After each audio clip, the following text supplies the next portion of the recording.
नमस्कार आप सभी का गोल्डन जगह 21 में। तो फ्रेंड्स, आप सभी को पता है अभी हम लोग एनसीईआरटी के साथ साथ जो है स्टैंडर्ड बुक का जो कंपाइलेशन होता है हैंड रिटन नोट्स का, ये भी साथ में हम लोग कवर कर रहे हैं। आपको रिवीजन कैसे करना है मैं आपको इस वीडियो में ये सारी चीज़ें बताने वाला हूँ कि रिवीजन के साथ साथ भी आपको पढ़ना है। ऐसा नहीं कि भाई आप पहले पढ़ चुके हैं तो उसे छोड़ देना, नहीं, आपको रिविजन भी करना है और आपको PYQ प्रीवियस ईयर का क्वेश्चन पेपर लगाना है। क्या तरीका होना चाहिए इसके लिए मैं आपको अभी यहाँ पे बताता हूँ, ठीक है। उसके बाद जो है आगे का क्लास बढ़ाऊंगा, कौन कौन सा सेक्शन कंप्लीट हो गया है और कौन कौन सा सेक्शन हम लोग को कंप्लीट करना है। तो आइए एक एक करके देखते हैं, ठीक है। देखिए, कल जो मैं आपको ज्योग्राफी का, इंडियन ज्योग्राफी का PDF दिया था, वो एक ही चैप्टर का था, मतलब कि एक भी चैप्टर पूरा नहीं है ना। जो वहाँ पे आप देख रहे होंगे भारत का आकार एवं स्थिति, या फिर आप साधारण शब्दों में कह सकते हैं चैप्टर का जो नाम है भारत का समान परिचय। तो एक भी चैप्टर कंप्लीट नहीं है, ठीक है। अब कुछ मतलब कि द्वीप वाला सेक्शन रह ही गया है जो कि कवर करवाऊंगा। तो कुछ लोग बोल रहे थे सर ज्योग्राफी का कंप्लीट हो गया। भैया आप ही सोचे ना, 12-13 पेज का है, कैसे कंप्लीट हो जाएगा। और इसमें डायग्राम भी है, 3-4 पेज में तो डायग्राम ही है, तो कंप्लीट कैसे हो जाएगा। ये पहला क्लास था हैंड रिटन नोट्स का, और इसलिए मैं दावे के साथ कहता हूँ ना कि भाई जितना देता हूँ पढ़ के जाइए, एग्जाम हॉल में बहुत अच्छा स्कोर होगा, है ना। चलिए पहले हम लोग समझते हैं कि क्या क्या जो है हम लोग कंप्लीट कर लिए हैं, कौन कौन सा सेक्शन को हम लोग कवर कर लिए हैं, ठीक है। तो मैं आपको जो है एक ब्लैंक स्लाइड पे लेके जाता हूँ ताकि सारे चीज़ें बता सकूँ। एकदम आराम से देखिए, मैं इस हाइलाइटर को बड़ा कर लेता हूँ। चलिए देखिए, एक बार सिलेबस के ऊपर में हम लोग एक बार फिर से चर्चा कर लेते हैं कि क्या आपका अप्रोच होना चाहिए। मेंस के आंसर राइटिंग के लिए भी बताऊंगा, बहुत जल्द जो है बता दूंगा। ये जो भी मैं बता रहा हूँ इसमें प्री और मेंस दोनों आपका तैयार हो रहा है। मेंस में सिर्फ आपको क्या करना है, आंसर राइटिंग करना है, और आपके अंदर डेटा रहेगा तो जाहिर सी बात है तभी आंसर लिख पाइएगा। ये बात मैं आपको हमेशा कहता हूँ। मैं थोड़ा सा अपने आप को और छोटा कर लेता हूँ।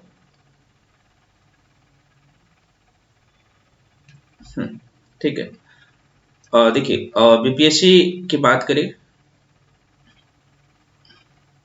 बीपीएससी की बात करें 17th बीपीएससी का, तो इसका सिलेबस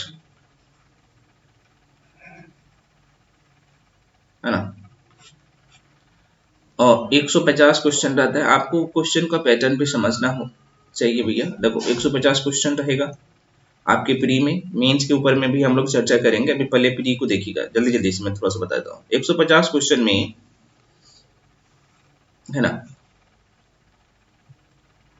यहाँ पे करंट अफेयर्स को लिखता हूँ। करंट अफेयर्स के लिए भी अब मैं शुरू कर दूंगा, और आपको भी करना है, ठीक है। जब तक आप खुद से पढ़िएगा नहीं फिर दिक्कत होगा, तो खुद से पढ़ने की आदत डालिए। 150 क्वेश्चन में करंट अफेयर्स की मैं बात करूं तो यहाँ पे लगभग 25 क्वेश्चन रहता है करंट अफेयर्स का, प्लस 5-6 क्वेश्चन स्पेशल बिहार का करंट अफेयर्स का रहता है। तो स्पेशल बिहार में अलग से लिख दूंगा, ठीक है। तो ये हो गया 25 क्वेश्चन करंट अफेयर्स का। उसके बाद यहाँ पे जो लिखता हूँ आर्ट्स वाला सेक्शन, आर्ट्स वाला सेक्शन का बहुत बड़ा योगदान रहता है आपका प्री और मेंस दोनों में, ठीक है।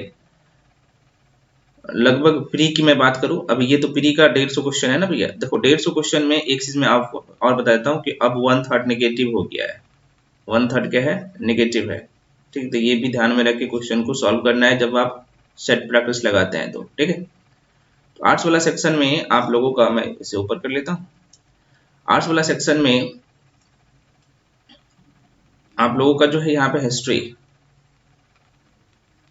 हिस्ट्री की अगर मैं बात करूँ तो ये 35 क्वेश्चन रहता है, ठीक है। 35 में यहाँ पे हिस्ट्री का 3 सेक्शन है।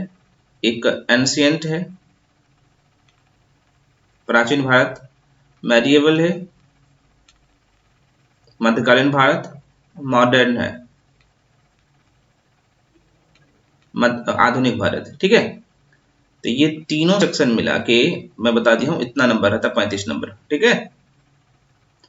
तो सबसे ज्यादा जो योगदान रहता है मॉडर्न हिस्ट्री का, लगभग यहाँ पे 22 से 25 क्वेश्चन रहते हैं। लेकिन आप प्राचीन और मध्यकालीन को भी नहीं छोड़ सकते हैं। प्राचीन का लगभग 5 क्वेश्चन रहता है और मध्यकालीन का भी लगभग यहाँ पे 5 से 6 क्वेश्चन रहता है। यहाँ भी 5 से 7 क्वेश्चन रहता है, ठीक है। तो इस तरीके से क्वेश्चन का पैटर्न रहता है हिस्ट्री का, ठीक है। तो आर्ट्स वाला सेक्शन ये आपका, और मेंस ये जो मॉडर्न हिस्ट्री है ये पेपर 1 का जड़ है, पेपर 1 का जड़ है, पेपर 1 का जड़ है, पेपर 1 का, ठीक है। अभी आपको मैं फिर से कर रहा हूँ, सब कुछ बताते जा रहा हूँ, ये ध्यान में रहना चाहिए। दूसरा जो सेक्शन है आर्ट्स वाला सेक्शन में, ये है आप लोगों का ज्योग्राफी। ज्योग्राफी का लगभग यहाँ पे 15 से 17 क्वेश्चन रहता है। इस बार तो 69 बीपीएससी में लगभग 19 क्वेश्चन पूछ लेगा, तो भाई आपको यहाँ एवरेज में यही मान के चलना है, 17 से 18 क्वेश्चन रहता है। इसमें एक तो इंडियन ज्योग्राफी रहता है और एक जो है वर्ल्ड ज्योग्राफी रहता है। तो ये 17 जो क्वेश्चन देख रहे हैं ना, 17 में से लगभग 12-13 क्वेश्चन इंडियन ज्योग्राफी से रहता है, 3-4-5 क्वेश्चन जो है 3 से 4 क्वेश्चन वर्ल्ड ज्योग्राफी का रहता है। तो आप देख सकते हैं इस पे आपको ज्यादा फोकस करना है। मैं नहीं कह रहा वर्ल्ड ज्योग्राफी को छोड़ना है, पकड़ना है, ऐसे नहीं छोड़ना है, ठीक है। तीसरा सेक्शन है आप लोगों का पोल साइंस। और देखिए ये जो ज्योग्राफी का जो सेक्शन है ना, ये ज्योग्राफी आपका जीएस पेपर 2 का सेक्शन है, जो कि बहुत बड़ा योगदान रहता है। इसमें इंडियन ज्योग्राफी आपका काम करेगा, सिर्फ इंडियन ज्योग्राफी से प्रश्न पूछे जाते हैं जीएस पेपर 2 में, तो ये भी ध्यान रखिएगा। चलिए अब ये पॉलिटिकल साइंस की मैं बात करूं तो यहाँ पे हालांकि 10-11 क्वेश्चन रहता था, इस बार 14 क्वेश्चन पूछ लिया गया था 69 बीपीएससी में, ठीक है, 14 क्वेश्चन। तो क्वेश्चन का डिमांड आप देखते जा रहे हैं। और अगला जो है यहाँ पे चौथा सेक्शन आर्ट्स वाला सेक्शन में इकोनॉमिक्स है ना। इकोनॉमिक्स की मैं बात करूं तो 9 से 10 क्वेश्चन रहते हैं, ठीक है। ये पॉलिटिकल साइंस की बात करूं तो ये भी जो है आप लोगों का जीएस पेपर 2 का सेक्शन है। जीएस पेपर 2 यहाँ भी लिख देता हूं, ये भी जीएस पेपर 2 का सेक्शन है, ठीक है। और ये ज्योग्राफी भी जीएस पेपर 2 का सेक्शन है। तो ये आर्ट्स वाला सेक्शन का योगदान प्री में मैं आपको बता दिया हूं। मैं इसे थोड़ा सा इधर कर लेता हूं, ठीक है। तो अब यहाँ पे काउंट कीजिएगा ना, तो लगभग यहाँ पे देखिएगा 14 मतलब कि 25 मान के चलते हैं, 25, 15, 40 और लगभग 75, यहाँ पे मान के चलता हूं कि 80 क्वेश्चन जो है आपको प्री में ये दे रहा है। मैं क्या बोल रहा हूँ, 80 क्वेश्चन आपको आपके एग्जाम में प्री में यहाँ से आ रहा है, ठीक है। 80 क्वेश्चन आर्ट्स वाला सेक्शन से। ये आर्ट्स वाला 4 सेक्शन कौन कौन सा है, history, geography, political science, economics, जिसमें मैं आपको जो कंप्लीट करवा दिया हूं, मैं थोड़ा सा कलर चेंज करता हूं। अभी आपको ये एंशिएंट हिस्ट्री कवर हो गया है, मेडिवल में कवर करवा दिया हूं, ठीक है। और ये दोनों सेक्शन कंप्लीट में करवा दिया हूं और इसका हैंड रिटेन नोट्स भी दे दिया हूं। तो आपको मैं जो कंप्लीट करवा दिया हूं, आप क्या करिए, उसका बीपीएससी का तो पीवाईक्यू करना ही है, पीवाईक्यू प्रीवियस ईयर का क्वेश्चन बीपीएससी का तो करना ही करना है, साथ में यूपीएससी भी करके जाइएगा। मैं क्या कह रहा हूं, बीपीएससी का पीवाईक्यू करना ही करना है, उसके बाद यूपीएससी का भी पीवाईक्यू प्रीवियस ईयर का क्वेश्चन पेपर कर लीजिएगा। जितना पढ़ा दिया हूं क्वेश्चन उसके बाहर नहीं जाएगा, ठीक है। तो आप क्या करिए, वीडियो देखिए और पीडीएफ को मल्टीपल टाइम रिवीजन करिए। आपको लगता है कि मुझे और पढ़ना है, तो एंशिएंट के लिए जो ओल्ड एनसीईआरटी की राम शरण शर्मा की बुक आती है, ओल्ड एनसीईआरटी की है ना, ओल्ड, मैं तो आपको न्यू एनसीईआरटी पढ़ाया हूं, तो आप ओल्ड एनसीईआरटी में आप जो है ना शुरू का जो है पहला चैप्टर, शुरू का जो है यहाँ पे पहला चैप्टर छोड़ दीजिएगा, पहला दूसरा भी छोड़ सकते हैं, उसके बाद पढ़िएगा। शुरू का मैं कहूंगा 3 चैप्टर छोड़ के राम शरण शर्मा बुक से आप रीड कर लीजिएगा, एक बार थ्रोली रीड कर लीजिएगा। आपको यहाँ पे, क्योंकि वहां से क्रीम निकाल के मैं यहाँ पे दे दिया हूँ ऑलरेडी, जो हैंड रिटेन नोट्स दिया हूँ ना, और उसका वीडियो दिया हूँ वहां पे, ठीक है। तो आप थ्रोली आप रीड कर लीजिएगा एक बार। मेडिवल के लिए मेरे हिसाब से कुछ भी करने की जरूरत नहीं है। अगर आपको लगता है कि नहीं मुझे पढ़ना चाहिए, तो सतीश चंद्रा की बुक आती है, आप चाहे तो सरसरी निगाहों से देख सकते हैं, लेकिन जरूरत नहीं है, सफिशिएंट है वहां पे वीडियो पीडीएफ, ठीक है, ये काम कर सकते हैं। लेकिन हाँ, और हाँ, यूपीएससी और बीपीएससी का पीवाईक्यू प्रीवियस ईयर का क्वेश्चन पेपर कर लेना है, ठीक। और यही टाइम है करने का, क्वेश्चन को करने का यही टाइम है, मैं फिर से कह रहा हूं।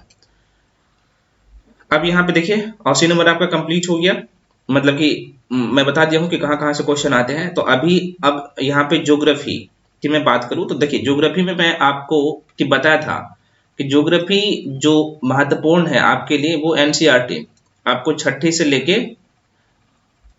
11वीं तक की एनसीईआरटी, और जिसमें देखिए ज्यादा क्वेश्चन रहता है ना, तो आप 9th क्लास की एनसीईआरटी और 11th क्लास की एनसीईआरटी, ये दोनों को अच्छे से कवर कर लेते हैं ना, ज्योग्राफी में एक भी क्वेश्चन मिस नहीं होगा। ठीक है, मैं फिर से कह रहा हूं, दोनों को कवर करना है। और मेंस की पॉइंट ऑफ व्यू से अगर मैं बात करूं ज्योग्राफी का, तो आपको 12th क्लास की ज्योग्राफी को पढ़ना है। अगर मेंस में आंसर राइटिंग अच्छा से करना है तो 12th क्लास की ज्योग्राफी पढ़ना जरूरी है।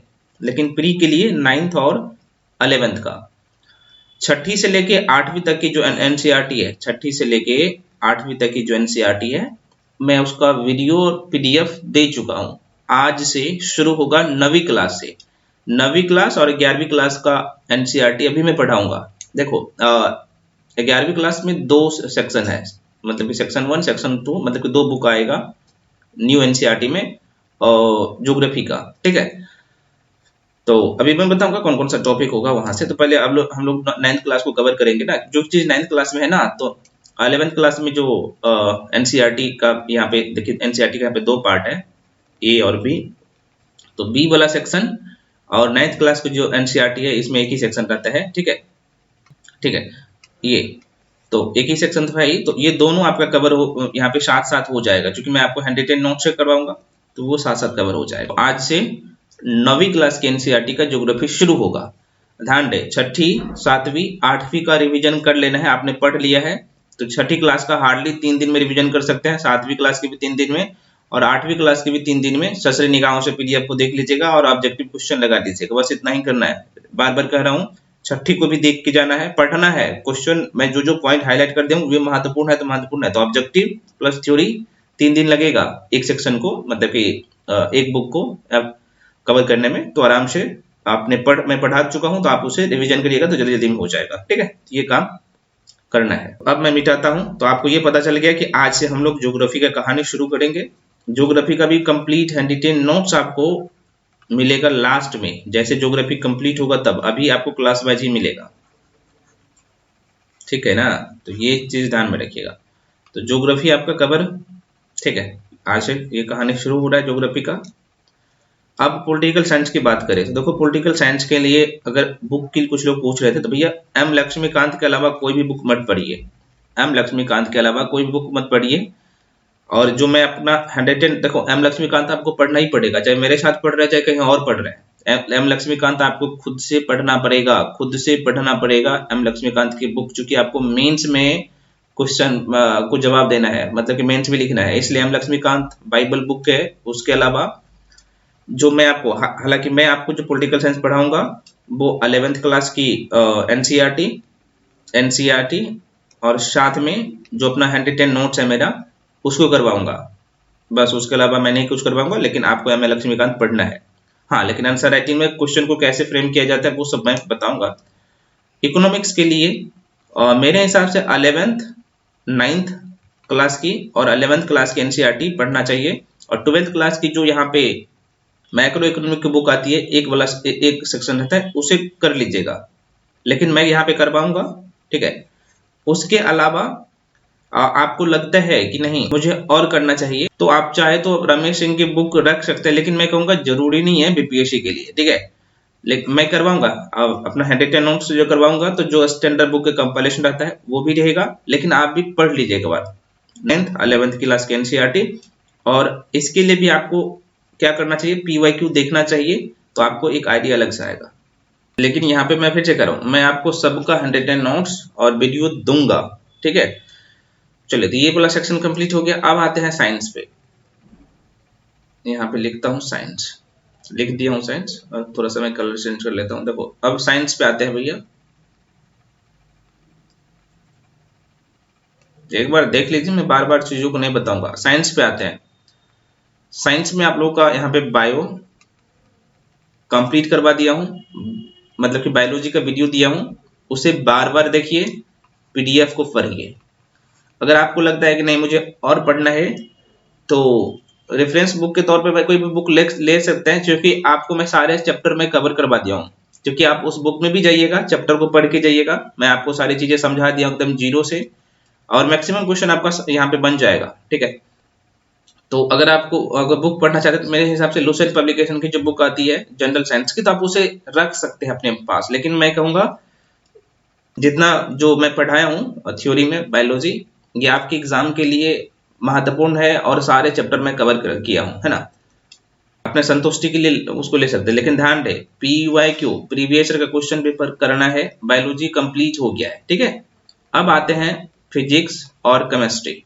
तो देखिए साइंस के तीनों सेक्शन मिला के अगर मैं बात करूँ तो ये आपके मेंस में यहाँ से प्रश्न पूछे नहीं जाते हैं, ये प्री का हिस्सा है।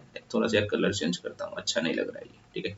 चलो, तो यहाँ पे 30 क्वेश्चन रहता है, 30 क्वेश्चन प्री में। क्या हो गया अभी, ये पीटी एग्जाम में आपके 30 क्वेश्चन रहता है, मेंस में यहाँ से प्रश्न रहता नहीं है ना। तो मैं आपको फिजिक्स और केमिस्ट्री कवर करवाऊंगा जो कि बहुत जल्द। केमिस्ट्री के लिए बात करूं आपके लिए, मैं बता दूं थोड़ा सा। तो आप जैसे बायोलॉजी का मैं आपको थ्योरी क्लास तो पढ़ा ही दिया हूँ हैंडरिटन नोट से, आपको मैं एनसीईआरटी का ऑब्जेक्टिव भी करवाऊंगा, छठी से लेके 10वीं तक की, छठी से लेके 10वीं तक की जो है ऑब्जेक्टिव क्वेश्चन भी करवाऊंगा। मैं फिर से कह रहा हूँ, छठी से लेके 10वीं तक की एनसीईआरटी भी मैं करवाऊंगा ऑब्जेक्टिव सीरीज, ठीक है।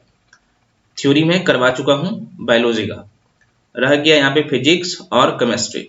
फिजिक्स केमिस्ट्री रह गया तो इसका भी थ्योरी मिलेगा और एनसीईआरटी से ऑब्जेक्टिव करवा दूंगा। आपको करना है प्रीवियस ईयर का क्वेश्चन पेपर और रिवीजन, ठीक है। रिवीजन भी कैसे करना है वो भी मैं बता दूंगा, तो आप लोग धैर्य बनाए रखिए, अभी तो मैं बता रहा हूँ।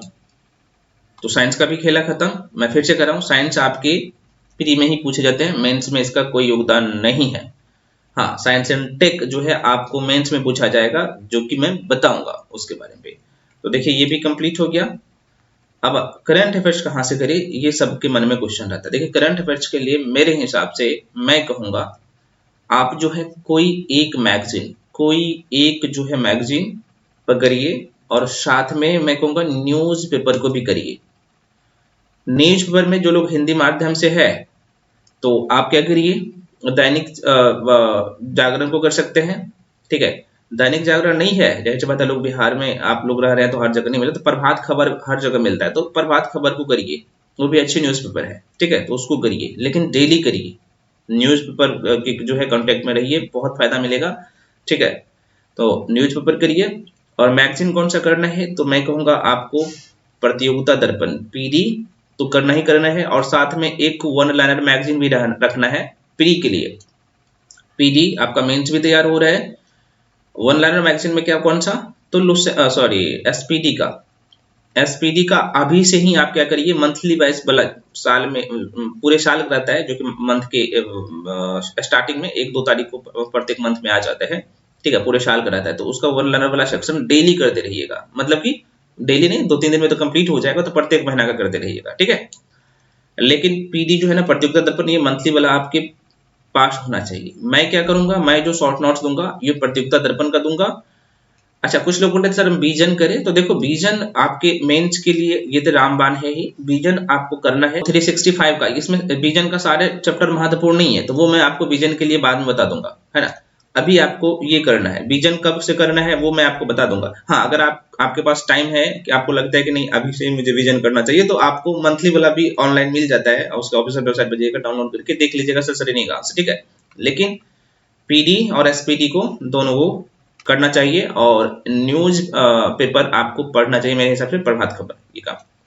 मैं फिर से करूँ, मैं जो पढ़ाऊंगा वो PD का शॉर्ट नोट्स रहेगा, और उसमें जो कुछ और न्यूज पेपर रहेगा, जैसे विजन का जो है कुछ महत्वपूर्ण सेक्शन है, वो भी मेरे नोट्स में रहेगा करंट अफेयर्स वाला सेक्शन में, ठीक है। लेकिन करंट अफेयर्स हम लोग मैं अभी से नहीं शुरू करूंगा, करंट अफेयर्स जो मैं शुरू करूंगा अगले मंथ से, फरवरी से, ठीक है। अभी आपको ये करना है, तब तक ये काम खत्म। अब जो है आपके ये सर स्पेशल बिहार, तो स्पेशल बिहार यहाँ पे मैं लिखता हूँ, चलिए यहीं पे लिख देता हूँ, ठीक है। स्पेशल बिहार, देखिए स्पेशल बिहार का मैं बात करूँ तो यहाँ पे लगभग 25 क्वेश्चन आता है। तो स्पेशल बिहार एकदम जितना पढ़ा दूंगा उसके बाहर क्वेश्चन जाएगा ही नहीं, है ना। स्पेशल बिहार मैं पढ़ाऊंगा, इसमें बिहार का ज्योग्राफी और बिहार का हिस्ट्री का ज्यादा योगदान रहते हैं। हालांकि बिहार का पोल साइंस भी देख लीजिएगा, और बिहार का करंट अफेयर्स, है ना, जनगणना, ये सब तो भी आपको पता ही है। तो बिहार में इतना ही पढ़ना होता है। हाँ, लेकिन इतना ही पढ़ना होता है, लोग कर ही नहीं पाते, क्वेश्चन यहाँ से भी गलत कर देते हैं।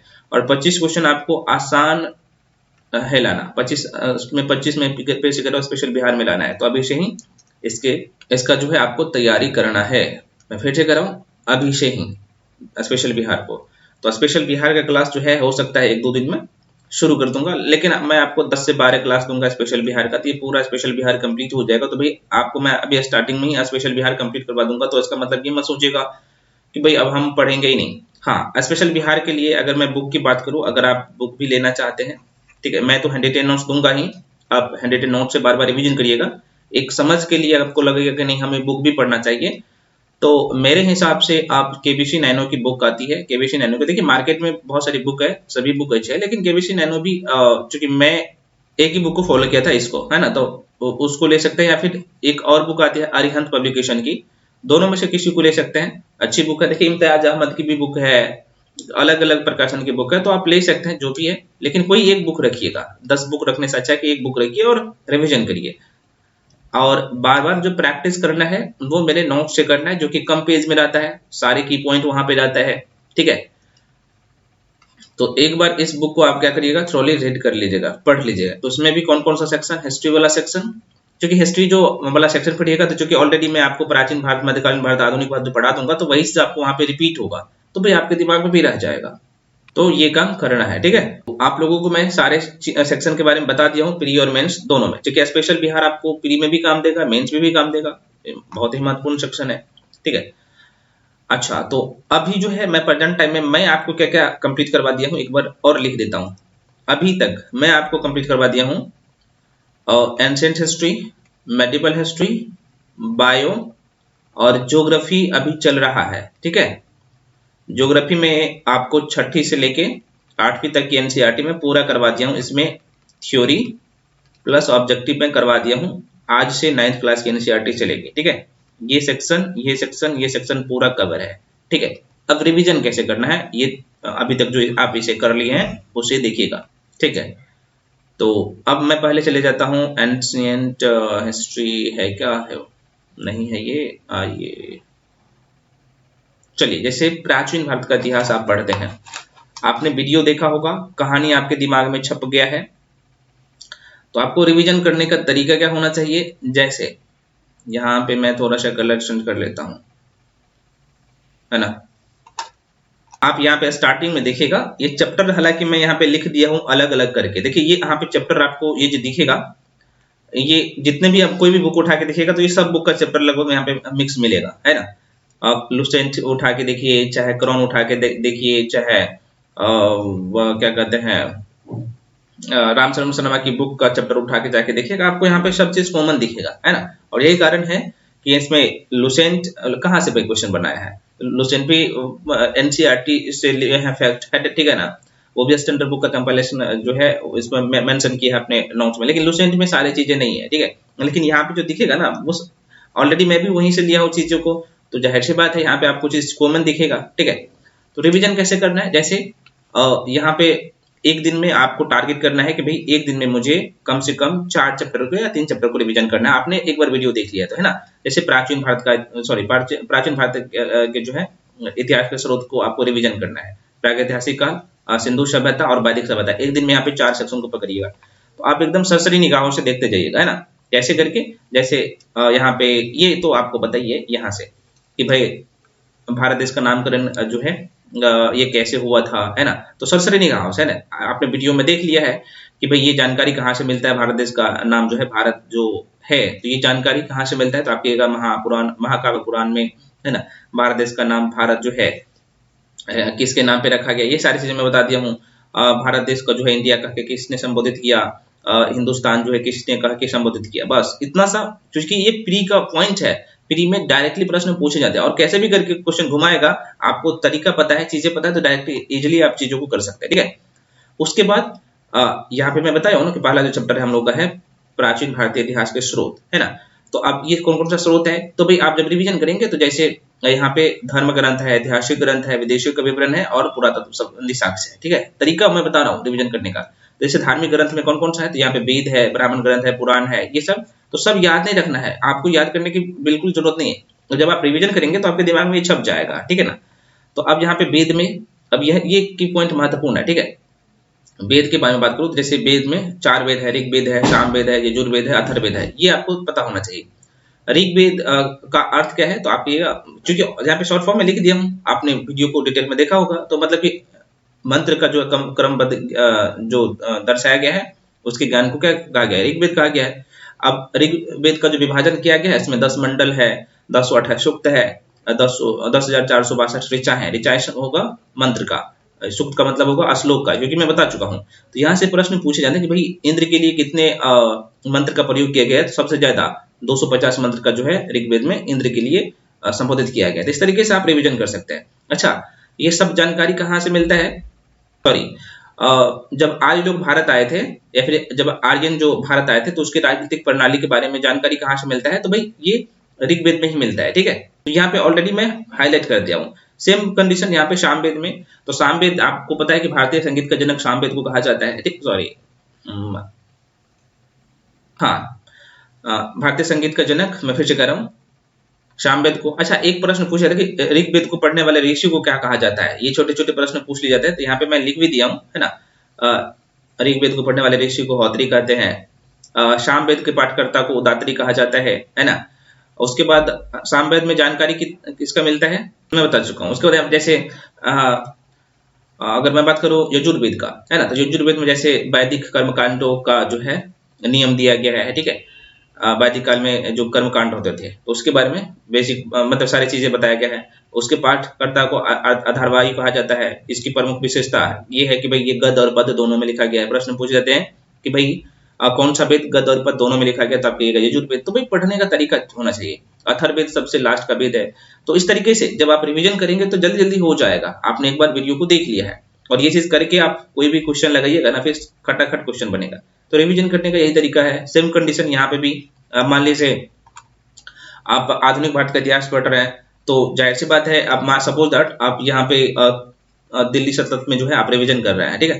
तो भाई आपके दिमाग में पहले होना चाहिए कि अच्छा दिल्ली सल्तनत है, इसमें यहाँ पे 5 जो है वंश आएंगे। कौन कौन सा? 5 ही वंश आता है, उसके अलावा कोई वंश ही नहीं आता है दिल्ली सल्तनत में, ठीक है। तो एक गुलाम वंश हुआ, खिलजी वंश हुआ, तुगलक वंश हुआ, सैयद वंश हुआ, लोधी वंश हुआ। देखिए तरीका रिविजन करने का यही, ठीक है। टाइम पीरियड भी आपको एक बार सरसरी निगाहों से देख लेना है, उसके बाद एक एक करके सबको देख लेना है। तो भाई रिविजन करने का फटाफट यही तरीका है।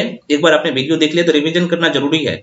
और ध्यान रहे आपको PYQ प्रीवियस ईयर का क्वेश्चन पेपर BPSC, BPSC और UPSC दोनों को लगाना चाहिए। अभी फिलहाल करना है, जितना भी मैं करवा दिया हूँ आपको एक ही बार में नहीं करना है। मैं कह रहा हूँ ना, जैसे मान लीजिए जो सेक्शन आपका कंप्लीट हो गया, जैसे आपको बायोलॉजी कंप्लीट हो गया है, एंशिएंट हिस्ट्री कंप्लीट हो गया है, मेडिवल कंप्लीट हो गया, तो भाई आप उसका BPSC का PYQ लगाइए ना, और UPSC का PYQ लगाइए, प्रीवियस ईयर का क्वेश्चन पेपर। बस इतना काम करिए ना, आपका कंसेप्ट बहुत अच्छा हो जाएगा और दूसरे से अभी आगे निकल जाइएगा। मैं फिर से कह रहा हूँ, तो इतना काम करते रहिए ना।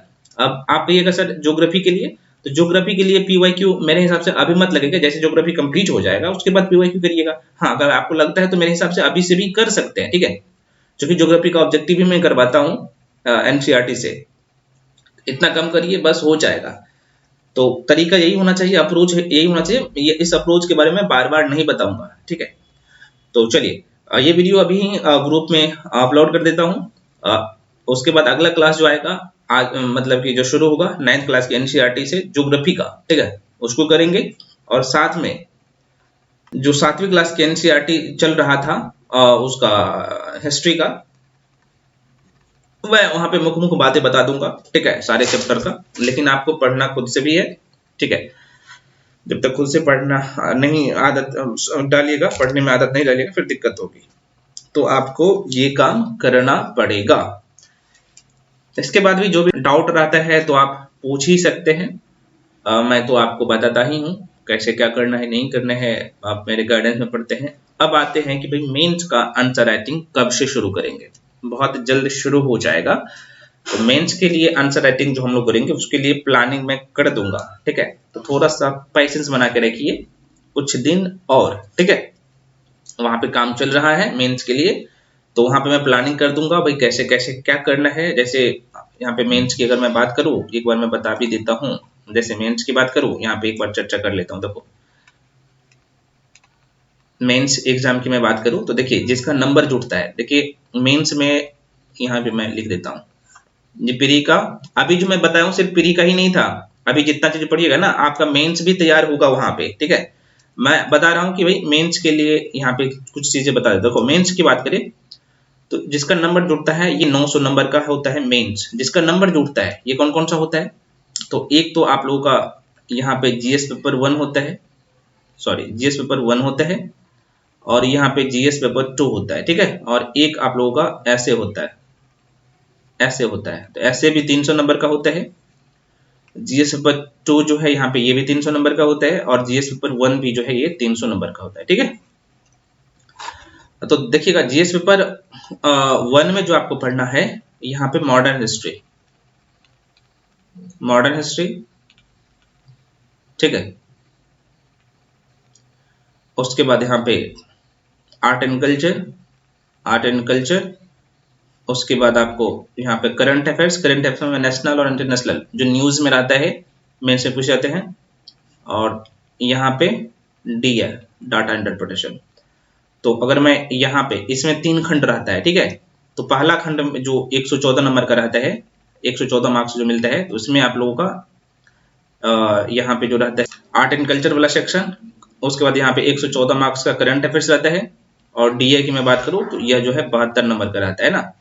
तो ये है इसका डीए के लिए मैं बता चुका हूँ भाई, अभी से ही मैथ्स को पढ़ना है। मैथ्स का लगभग 10 8 7 8 जो चैप्टर है अर्थमेटिक का, परसेंटेज, प्रॉफिट एंड लॉस में बता चुका हूँ, वो करना है, ठीक है। तो ये है आपका मेंस का सिलेबस। तो देखिए मॉडर्न हिस्ट्री आपका जो आप पढ़िएगा, जब अब मैं आपको अभी पढ़ाऊंगा, है ना, अभी पढ़ाऊंगा मेडिकल के बाद मॉडर्न ही का क्लास आएगा, तो यहाँ पे मेंस को भी ध्यान में रख के मैं पढ़ाऊंगा, ठीक है। आंसर राइटिंग कैसे करना है वो आपको मैं बताऊंगा कि भाई इसके लिए अप्रोच क्या होना चाहिए, की पॉइंट क्या होते हैं, इसमें आंसर राइटिंग करना कैसे है, सोचना कैसे है, क्वेश्चन का जो डिमांड है उसके हिसाब से आपको करना होता है। मैं सब कुछ यहाँ पे बताऊंगा। और ध्यान रहे एक चीज मैं थोड़ा सा यहाँ पे क्लियर कर देता हूँ भैया, ऐसे के लिए ये अलग से कोई बुक नहीं आती है। इसके लिए आपको ऐसे के लिए यहाँ पे PYQ प्रीवियस ईयर का क्वेश्चन पेपर ही करना चाहिए, ठीक है। तो आपको समझ में आएगा। ऐसे आपका बेहतर तभी होगा जब जीएस पेपर 1 जीएस पेपर 2 पे अच्छे से कमांड होगा, और साथ में आप न्यूज पेपर को पढ़ते रहिएगा। अब यहाँ पे जो जीएस पेपर 2 है जो कि 300 नंबर का है, ठीक है। यहाँ पे आपका जो है यहाँ पे पोल साइंस रहता है ना। उसके बाद आप लोगों का यहाँ पे pol science, geography, geography plus economics एक साथ रहता है, ठीक है। और यहाँ पे साइंस एंड टेक रहता है, साइंस एंड टेक, बस।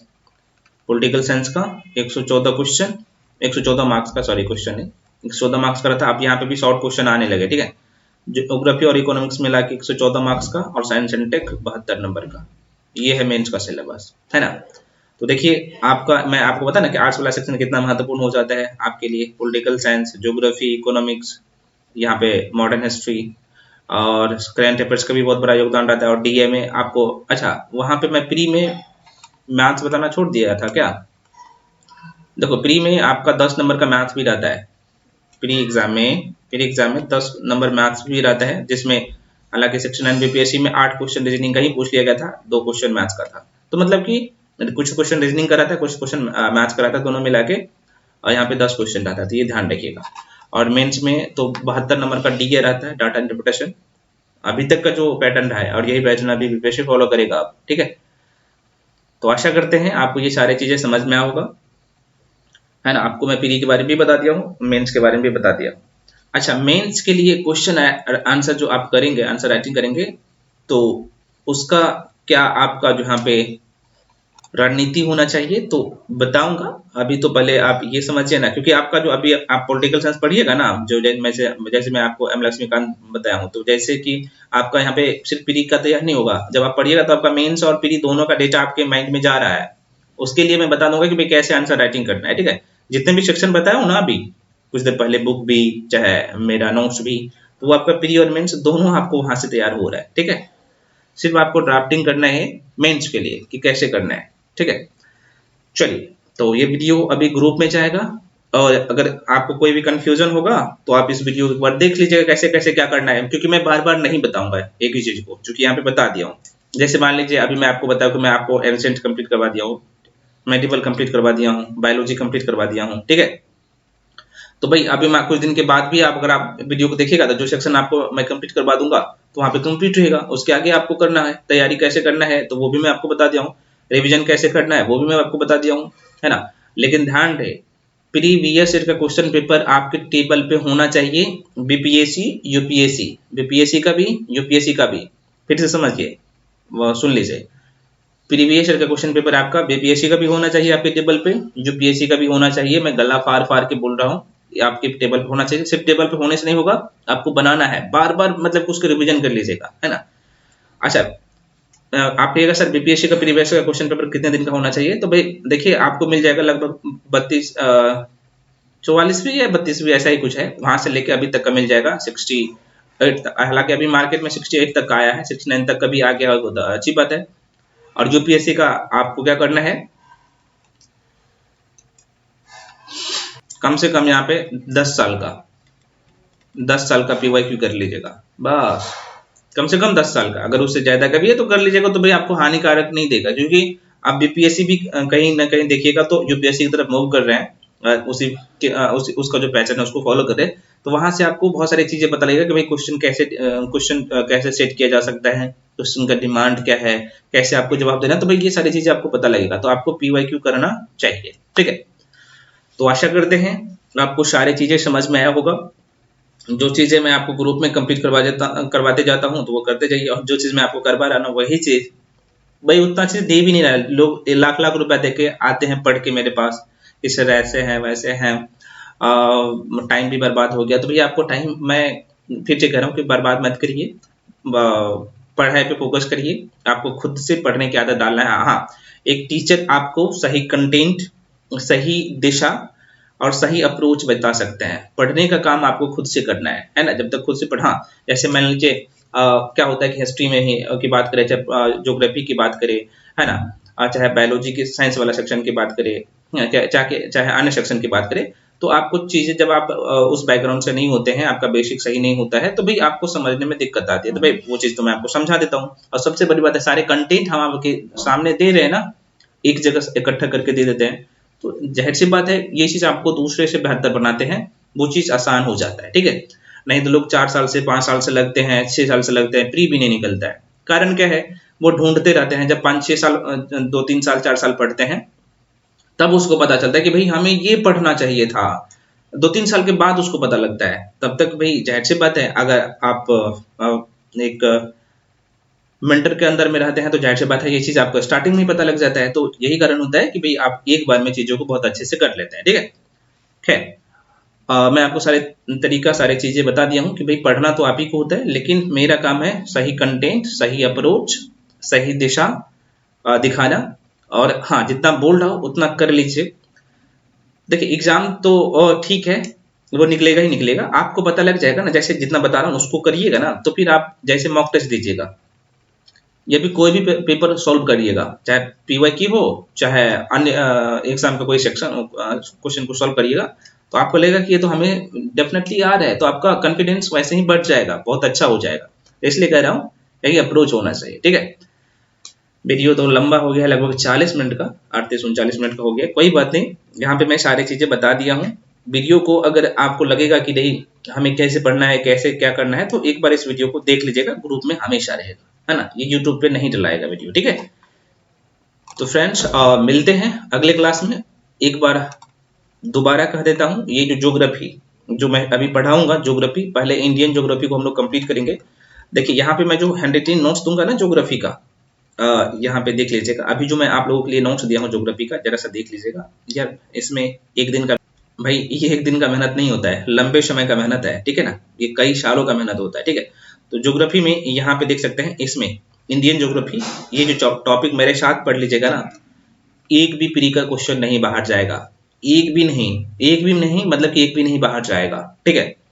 तो इसमें जो अभी मैं आपको जो 100 नोट्स तो पूरा जो दिया हूँ ना, अभी लगभग 12-13 पेज का, जिसमें सिर्फ एक ही चैप्टर ये कंप्लीट है, ठीक है। ये चैप्टर का नाम है भारत एवं उसकी स्थिति। उसमें भी मैं आपको ये जो द्वीप है ना, यहाँ पे जो द्वीप वाला सेक्शन है, वो छोड़ ही दिया हूँ, जो कि अगले क्लास में वो कंप्लीट करवाऊंगा, अगला जो पीडीएफ दूंगा। तो जैसे यहाँ पे ज्योग्राफी कंप्लीट हो जाएगा, उसके बाद कंप्लीट यहाँ पे हैंड रिटन नोट्स आप भी आपको मिल जाएगा। ठीक है, ये जो भारत की भौतिक संरचना है ना यार, इस चैप्टर को बहुत सारे लोग छोड़ देते हैं या फिर पढ़ते ही नहीं है, क्योंकि इसका इंटरेस्ट ही नहीं होता है। जाहिर सी बात है, अब आप देखिएगा ना, हिमालय को ऊंचाई के आधार पे, नदी के आधार पे यहाँ पे अलग अलग सेक्शन में बांटा गया है। अब लोगों के मन में कंफ्यूजन होता है कि ये कैसे होगा, और मैं आपको सारी चीजें डायग्रामिकली यहाँ पे समझाने का कोशिश किया हूँ।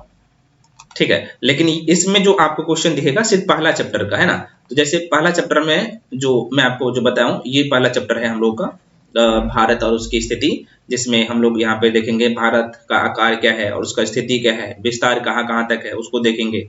यहाँ पे मेंशन शुरू में ही करते हूँ, जैसे उसके बाद हम लोग इसी चैप्टर में, ये जो चैप्टर है पहला चैप्टर है ना, यहाँ पे लिख दिया, इसमें हम लोग देखने वाले हैं कि भारत की जो राज्य है और केंद्र शासित प्रदेश के बारे में जानने वाले हैं। उसके बाद यहाँ पे अगला जो पॉइंट है, यहाँ पे पहले हाईलाइट कर दिया हूँ, भारत के स्थलीय और समुद्र तटीय सीमा कहाँ तक फैला हुआ है, कितना है, प्रश्न पूछे जाते हैं।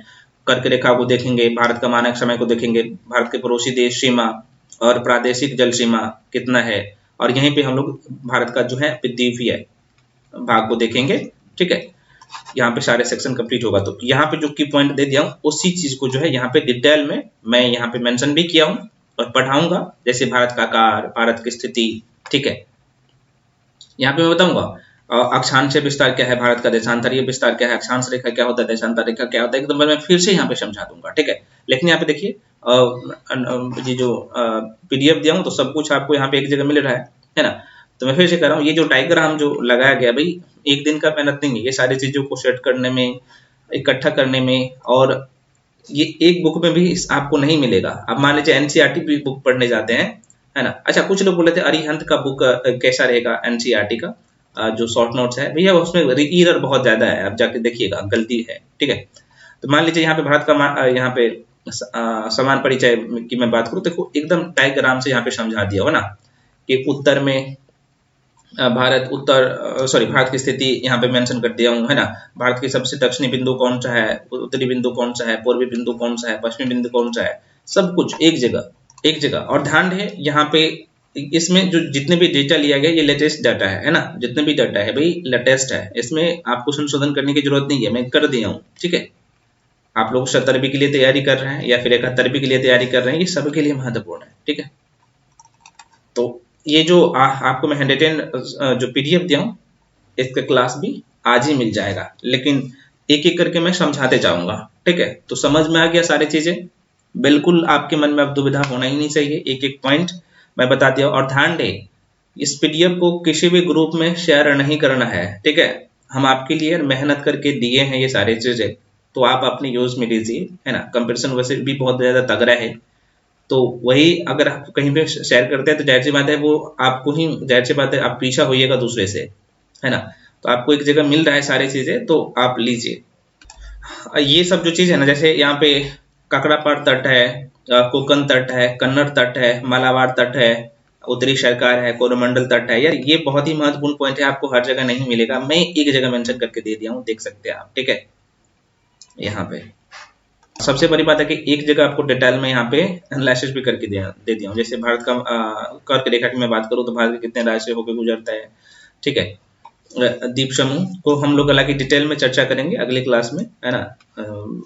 यहाँ पे देख सकते हैं बात का प्रोसीजर सब कुछ हम मेंशन कर दिया हूँ, लेकिन मैं पढ़ाऊंगा वीडियो में, जब तक पढ़ाऊंगा नहीं, समझाऊंगा नहीं, तो आपको सारी चीजें समझ में नहीं आएगी। ठीक है फ्रेंड्स, तो मिलते हैं क्लास में। आज का तो यहाँ पे मैं बता दिया हूँ कि भाई इसे कैसे कैसे क्या करना है। ठीक है, हाँ, हालांकि एक महीना पे, 1.5 महीना पे मैं आपको चीजें बताते रहूंगा, कैसे कैसे आपको क्या करते जाना है।